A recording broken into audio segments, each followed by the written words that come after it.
우리는 계속해서 시리즈 설교로 마가복음 말씀을 함께 나누고 있지요.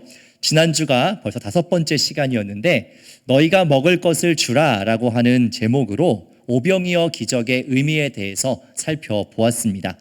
오병이어의 기적이 단순히 한 끼의 식사를 해결하는 그런 기적뿐만이 아니라 출애굽의 조상들을 먹이셨던 그 하나님이 단순히 과거의 하나님이 아니라 오늘 우리의 삶도 먹이시는 동일한 하나님이시다라는 것을 말씀 가운데 함께 나누었었습니다. 오늘은 가이사랴 빌립보에서 나눈 예수님과 제자들의 대화를 통해서 주님을 따른다는 것, 주님의 제자가 된다는 것이 무엇인가에 대해서 올바르게 깨달을 수 있는 큰 은혜 주시기를 주님의 이름으로 축원합니다. 오늘은 이런 질문을 드리며 말씀을 좀 열어볼까 합니다. 여러분들 어떤 스포츠를 좋아하세요? 다 좋아하세요. 그렇게 말하면 제가 더 물어볼 수가 없습니다. 다 좋아하시는군요. 그 중에 특별히 좀 좋아하시는, 관심 갖는 이런 종목이 계십니까? 야구 좋아하세요? 야구 좋아하시는 우리 집사님 계신데 저도 야구 굉장히 좋아합니다. 저는 그냥 이렇게 보고 응원만 하는 거를 좋아하는 게 아니고 야구를 실제로 하는 것도 좋아해요. 그래서 제가 지금은 좀 바빠갖고 못하고 있는데 제가 이렇게 신대원 다니고 할 때는 그 사회인 야구팀에 들어가서 실제로 야구를 좀 했었습니다. 제가 공 좀 던집니다. 네. 야구를 좀 이렇게 즐겨 하는데 이게 야구에 관심이 있다 보니까 제가 최근에 뭐를 좀 즐겨보게 됐냐면 아마 여기도 보신 분들 꽤 계실 것 같은데 WBC라고 하는 그 야구 월드컵 같은 것이 있어요. 그래서 나라마다 이 국가대표 야구팀을 내보내서 이 나라끼리 이렇게 경쟁하는 그런 대회가 지금 열리고 있습니다.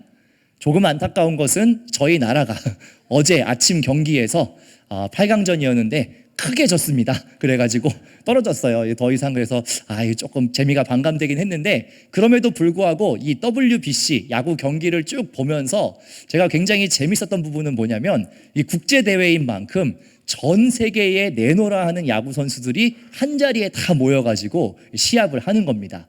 제가 보면서 저런 세계적인 스타들은 도대체 어느 정도의 연봉을 받으면서 선수 생활을 하는 걸까? 제가 궁금해가지고 한번 찾아봤습니다. 여러분 누가 제일 연봉을 많이 받는 선수일 것 같으세요? 맞습니다. 여러분 일본 선수인데 오타니 쇼헤이라고 하는 선수가 있습니다. 화면을 좀 보시면 LA 다저스에서 뛰는 선수인데 연봉이 1,000억입니다. 1,000억. 예. 그 다음은 뉴욕 매츠의 후안 소토라고 하는 선수가 약 770억의 연봉을 받고 있고요. 그 다음 뉴욕 양키즈의 앨런 저지라고 하는 선수가 약 600억을 받고 있습니다.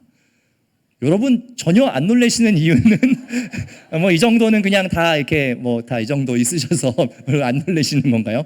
저는 보면서 진짜 천문학적인 수치다. 저게 얼마인지 상상이 잘 안 되더라고요.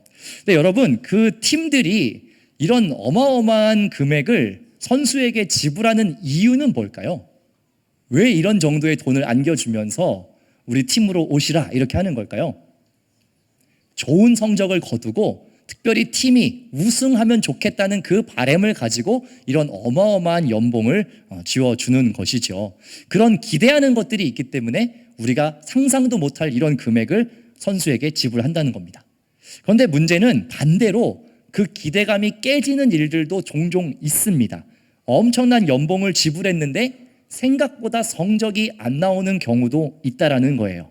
갑자기 부상을 당해가지고 경기에 못 나오거나 이러면 팬들이 반대로요, 이 기대감이 갑자기 분노로 막 바뀌어버립니다. 그래가지고 돈을 이렇게 많이 줬는데 어떻게 이런 성적밖에 못 내냐 그러면서 팬들이 막 항의하기도 하고요. 실제로 그 다음 해에 연봉이 많이 깎이기도 하고 이런 굉장히 냉정한 이런 프로의 세계를 우리가 또 지켜볼 수가 있습니다. 여러분 우리가 함께 오늘 읽은 이 본문 속에서도요, 기대감이 교차하는 장면이 등장해요. 예수님에 대한 베드로의 기대, 그리고 또 그 기대를 무너뜨리는 예수님의 이야기가 서로 충돌하는 장면을 볼 수가 있습니다. 서로 다른 기대가 엇갈렸던 이 대화 속에서 예수님은 과연 베드로와 제자들에게 또 오늘 이 말씀 듣는 우리에게 무엇을 말씀하고자 하시는지 더 깊이 살펴보면 좋겠습니다. 예수님께서는요, 오늘 갈릴리 북쪽에 있는 가이사랴 빌립보라고 하는 지역으로 제자들을 이끌고 이동을 하셨습니다. 여러분 성경을 읽으실 때 항상 지역에 대해서도 유심히 살펴보셔야 됩니다. 왜냐하면 예수님께서 어딘가로 이동하실 때에는 그냥 가신 경우가 단 한 번도 없습니다.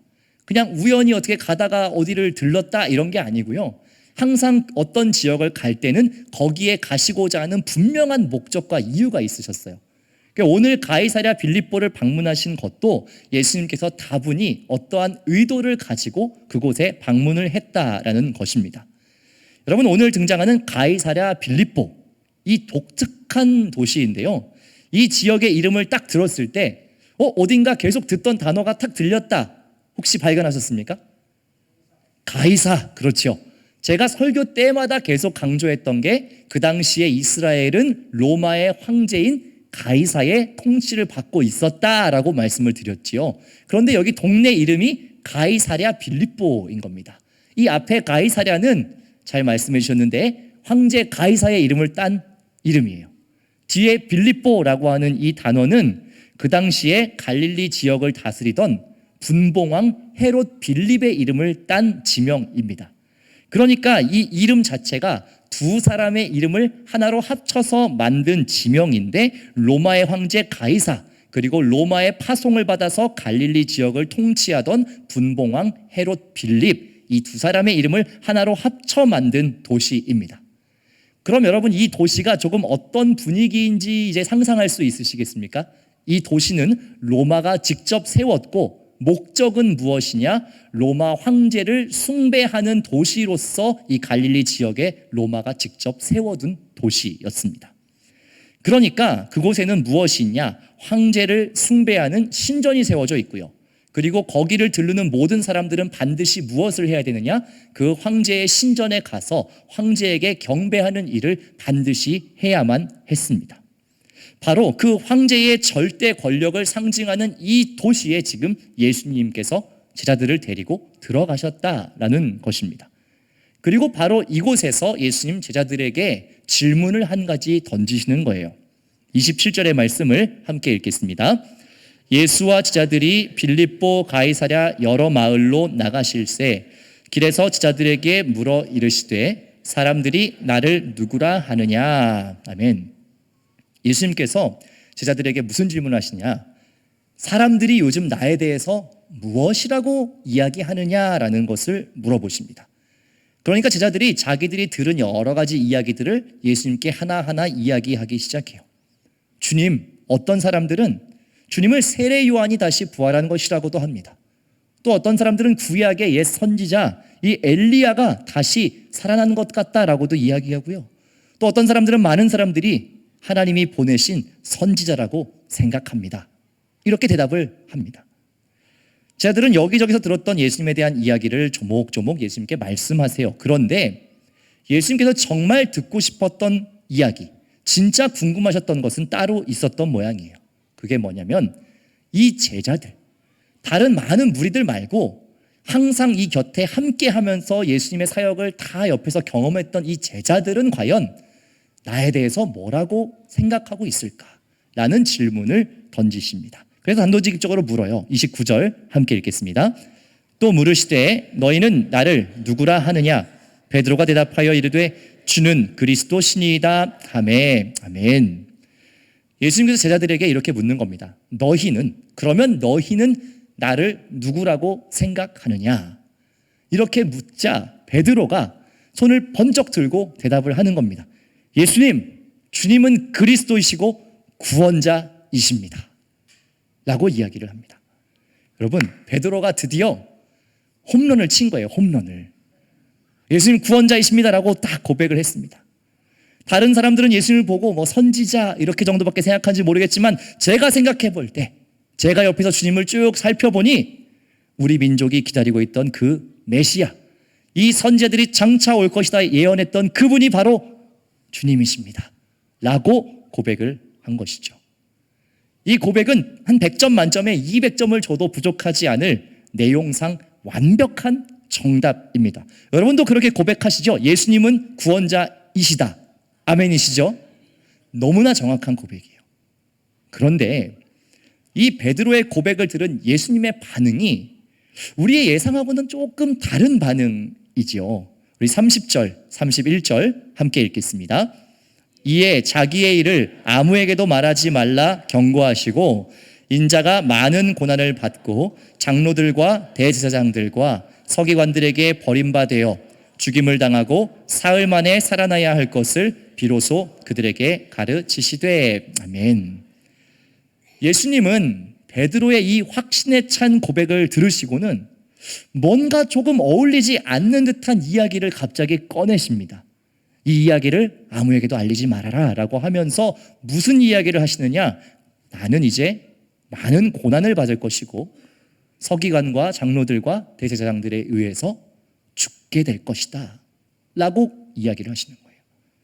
여러분, 이 이야기를 들은 제자들의 분위기가 어땠을지 여러분 한번 상상을 해 보십시오. 지금 베드로는 엄청난 확신을 가지고 자기가 고백한 거예요. 주님, 메시아, 구원자이십니다. 주님이야말로 우리 민족을 구원하실 분이십니다. 그런 고백을 지금 했는데 예수님께서는 전혀 생뚱맞은 이야기를 하시는 거죠. 예수님에 대한 소문과 명성이 점점 높아지고 있는 상황, 가는 곳마다 엄청난 기적을 일으키고 한 번도 듣지 못한 하나님 나라에 대해서 알려주시는 이 놀라운 반응들이 막 들리고 있는데 예수님께서 갑자기 나는 죽게 될 거야 라고 이야기하시는 거예요. 무리들에게도 당황스러운 이야기겠지만 제자들 역시 나름대로 예수님에 대한 기대가 컸거든요. 어떤 기대였냐 하면 이분이시라면, 우리 선생님이시라면 그 일을 해내실 수 있을 거다라고 기대했습니다. 여러분, 어떤 일일까요? 제자들이 기대했던 그 일 무엇이었을까요? 그것은 이 로마로부터 자기들의 나라를 구원하는 일이었습니다. 그런데 예수님께서 지금 전혀 엉뚱한 이야기를 하고 계시잖아요. 나는 고난받을 것이고 죽게 될 것이다 라고 이야기하시니 이게 얼마나 큰 충격이었겠냐는 겁니다. 여러분, 야구 이야기를 좀 해보면 이런 상황인 거예요. 우리가 우승을 하려고 올해 1,000억을 주고 오타니를 데려왔어요. 모든 팬들이 막 난리가 났죠. 야, 올해는 우승을 무조건 하겠구나. 야, 드디어 우승 반지를 우리 팀이 낄 수 있겠구나. 그런데 갑자기 폭탄 발언을 하는 거죠. 오타니가. 제가 사실은 부상이 있습니다. 올해 한 경기도 뛸 수 없을 것 같습니다. 사실 제가 야구를 계속 할 수 있을지도 모르겠고 우리 팀은 올해 우승하기 힘듭니다 라고 얘기를 한다고 하면 팬들이 얼마나 분노를 하겠습니까? 이건 실망을 넘어서 화가 치밀어 오르는 거죠. 베드로 역시 예수님의 그 이야기를 딱 듣는 순간 이 이성의 끈이 딱 끊어졌어요. 분노하기 시작합니다. 32절의 말씀 함께 읽겠습니다. 드러내놓고 이 말씀을 하시니 베드로가 예수를 붙들고 항변하매. 아멘. 여러분, 베드로가요 눈이 뒤집혀 버립니다. 예수님을 붙들고 항변하기 시작해요. 우리말 성경에는 항변하다 굉장히 점잖은 표현으로 써져 있는데 헬라어 원어를 보면 이 단어가 언제 쓰는 단어냐면 예수님께서 귀신을 내쫓을 때 귀신을 꾸짖는 단어예요. 그러니까 지금 베드로가 어느 정도의 강도로 예수님께 따져 물었는지를 여러분 알 수 있으시겠죠. 지금 예수님을 붙들고 이야기를 하는데 제가 봤을 때는 붙든 정도가 아니라 거의 멱살 잡기 직전까지 가지 않았겠나 싶습니다. 그 정도의 분노인 거예요. 예수님을 막 잡아 흔드는 겁니다. 주님, 미쳤습니까? 정신 나가셨어요? 지금 무슨 말씀이신가? 죽는다니 무슨 말이에요? 안 됩니다. 절대 안 돼요. 예수님을 붙들고 막 흔들어 제끼는 겁니다. 여러분, 베드로가 왜 갑자기 이렇게까지 화를 냈을까요? 왜 갑자기 이렇게 눈이 뒤집힌 걸까요? 누가 봐도 이 무례한, 그 당시 문화에서 선생에게 해서는 안 되는 이런 일을 베드로가 왜 갑자기 벌였냐라는 것이죠. 그 이유는 베드로 나름대로 예수님에 대해서 기대하는 게 있었기 때문에 그래요. 예수님을 따른다고 결심했을 때부터 주님이 하시는 모든 일들을 하나하나 보면서 베드로의 마음 가운데 점점점 커져가는 기대감이 있었다는 겁니다. 주는 구원자이십니다라는 이 고백, 문자적으로는 전혀 틀린 고백이 아니었습니다. 그러나 베드로가 기대한 구원이라고 하는 것이 예수님이 얘기한 것과 달랐다는 것이죠. 베드로의 기대 속에서 그 구원자는, 그 위대한 메시아는 십자가에서 죽으면 안 되는 것입니다. 그렇게 무기력하게 죽고 끝나면 안 된다는 거예요. 그러니까 베드로가 죽을 것이다라는 이 얘기를 듣는 순간 화가 치밀어 오른 거예요. 자기 예상의 시나리오에서 이거는 일어나면 안 되는 일이죠. 그런데 여러분 참 재밌는 것은 예수님이 죽음만 이야기하지 않으셨어요.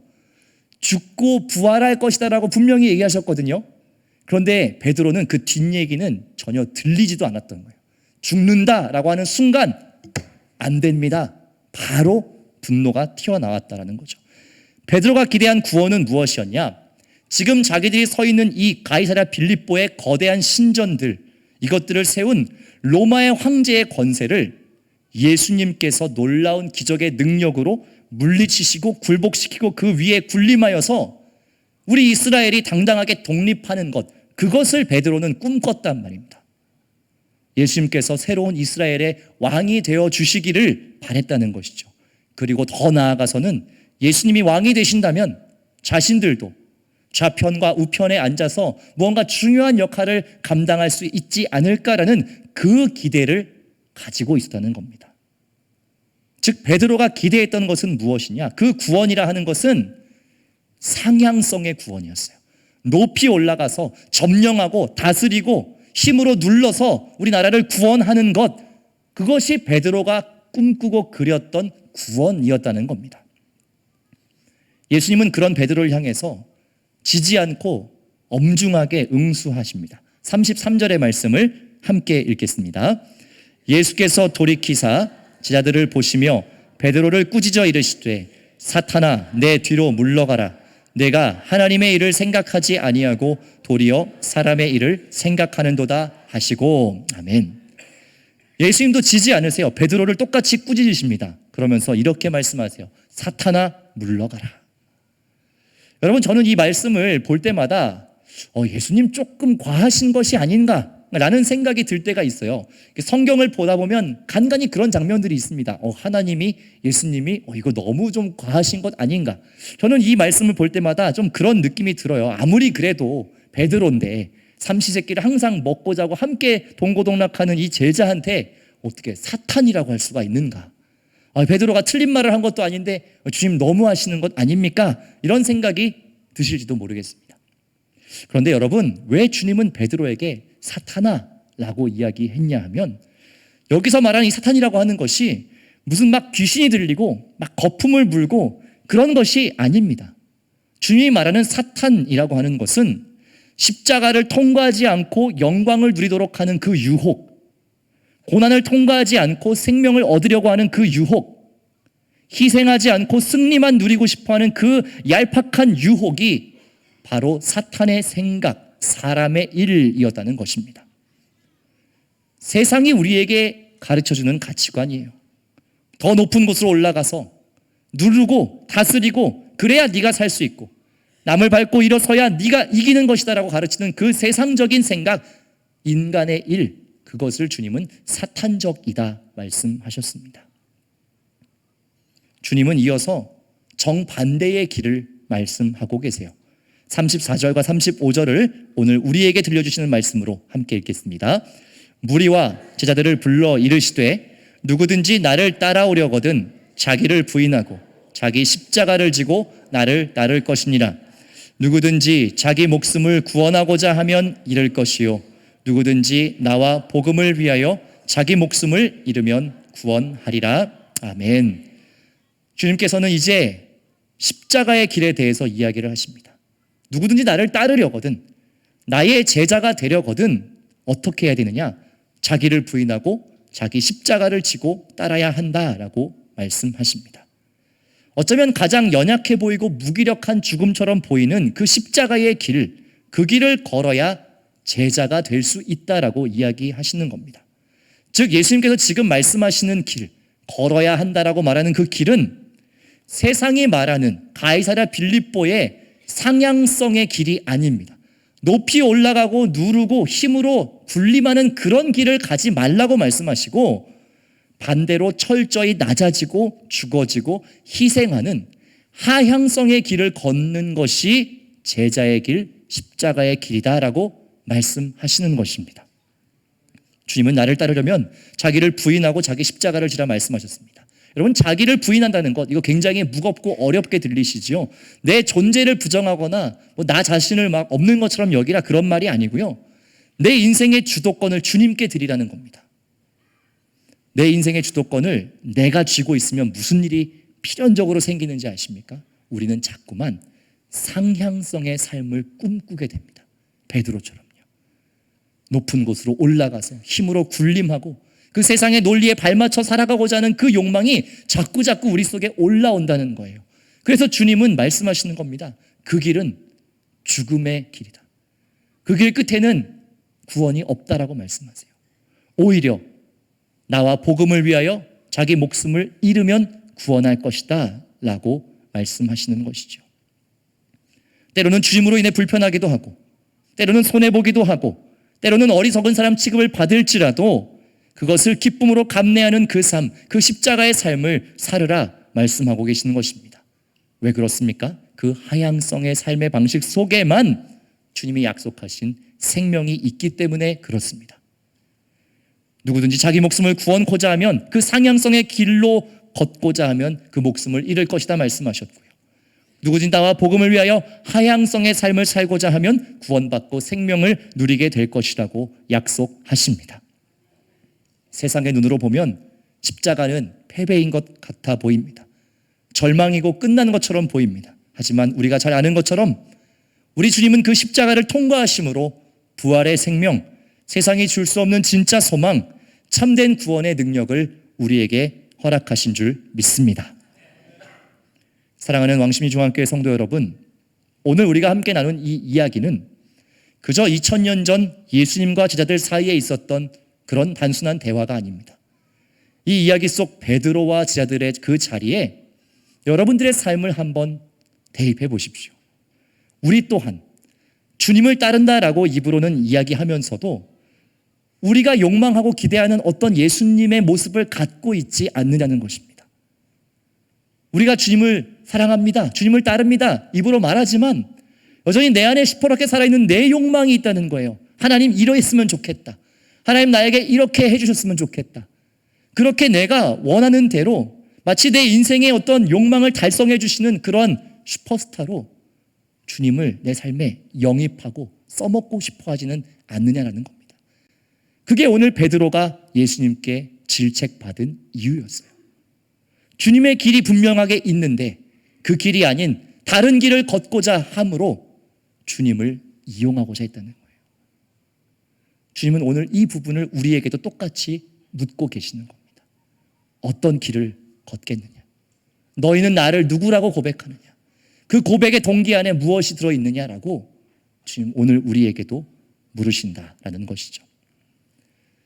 사랑하는 성도 여러분, 이제 우리는 이 예배당 문을 나서는 순간 다시 가이사랴 빌립보와 같은 그 세상 기준 속에서 살아가게 됩니다. 세상은 끊임없이 우리에게 이야기할 거예요. 더 높이 올라가라.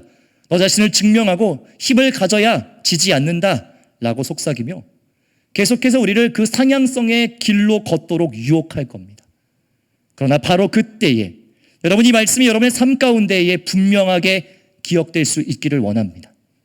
주님 없는 상향성의 삶은요, 결국 죽음을 향해 달려가는 길이라는 것을 여러분 분명히 기억하시기 바랍니다. 더 높이 쌓을수록 더 위태로워지는 길, 더 많이 가질수록 더 갈급하게 되는 그 길이 가이사랴 빌립보의 이치입니다. 그리고 그 끝에는 죽음이 기다리고 있다는 것이죠. 주님은 그것을 너무나 잘 아셨기 때문에, 우리를 사랑하셨기 때문에 이제 그만 그 허망한 경주를 멈추고 하향성의 길, 십자가의 길, 생명의 길로 너희 인생의 방향을 돌이키라 말씀하시는 것입니다. 오늘 우리에게도 그렇게 말씀하시는 것입니다. 우리가 허탄한 세상 욕망 가운데 붙들려서 달려갈 때 그 길 끝에 무엇이 있는지 주님 잘 아셨기 때문에 거기서 돌이키라고 오늘 우리에게도 말씀하신다는 사실입니다. 바라는 것은 이번 한 주간 여러분 사실 때에 이 말씀을 분명히 기억하시고 주님이라면 과연 어떤 선택을 하셨을까?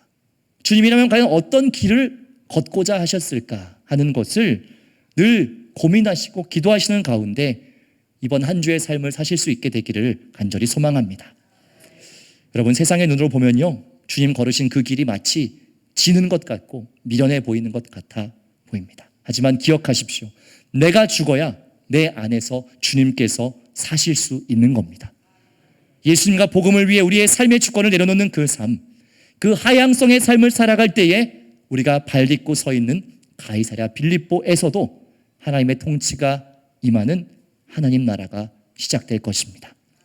바라는 것은 상향성의 허탄한 길을 따르지 않고 하향성의 좁은 길 끝에 예비된 참된 생명의 능력을 경험하시는 우리 왕십리 중앙교회 모든 믿음의 가족들 되시기를 주님의 이름으로 축원합니다. 아멘.